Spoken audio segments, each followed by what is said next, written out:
ദൈവ തിരുനാമത്തിന് മഹത്വമുണ്ടായിരിക്കട്ടെ.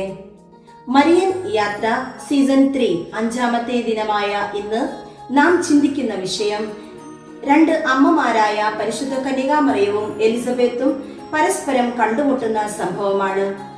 വിശുദ്ധ ലൂക്കായുടെ സുവിശേഷം 1-ാം അധ്യായം 39 മുതൽ 59 വരെയുള്ള തിരുവചന ഭാഗങ്ങളിലാണ് ഈ മഹനീയമായ സന്ദർശനം രേഖപ്പെടുത്തിയിരിക്കുന്നത്.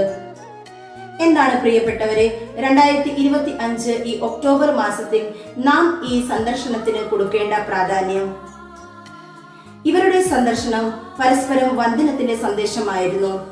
കാരണം പരിശുദ്ധ കന്യകാമറിയം എലിസബത്തിനെ സന്ദർശിച്ചപ്പോൾ അവർ എലിസബത്തിനെ വന്ദിച്ചു എന്നാണ് തിരുവചനം രേഖപ്പെടുത്തിയിരിക്കുന്നത്. പരിശുദ്ധ കന്യകാമറിയം എലിസബത്തിനെ വന്ദിച്ചപ്പോൾ എലിസബത്തിന്റെ ഉദരത്തിൽ ശിശു കുതിച്ചു ചാടി.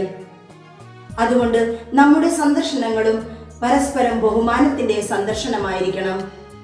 രണ്ടാമതായിട്ട്, പരിശുദ്ധ കന്യകാമറിയത്തിന്റെയും എലിസബത്തിന്റെയും സന്ദർശനം പരസ്പരം ആത്മീയ നിറവിലുള്ള ഒരു സന്ദർശനമായിരുന്നു. അതുകൊണ്ടാണ് പരിശുദ്ധ കന്യകാമറിയം എലിസബത്തിനെ സന്ദർശിച്ചപ്പോൾ എലിസബത്തും അതുപോലെ തന്നെ അവളുടെ ഉദരത്തിലുള്ള ശിശുവും പരിശുദ്ധാത്മാവിനാൽ നിറഞ്ഞത്. സഹോദരങ്ങളെ, ഇതുപോലെ നമ്മളുടെ സന്ദർശനങ്ങളും നമ്മുടെ കണ്ടുമുട്ടലുകളും ആത്മീയ നിറവിലുള്ളതായിരിക്കണം.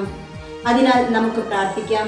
ദൈവമേ, ഞങ്ങളുടെ കണ്ടുമുട്ടലുകളും ഞങ്ങളുടെ കൂടിവരവുകളും അങ്ങ് പരിശുദ്ധാത്മാവിനാൽ നിറയ്ക്കണമേ എന്ന് നമുക്ക് പ്രാർത്ഥിക്കാം. ആമേൻ.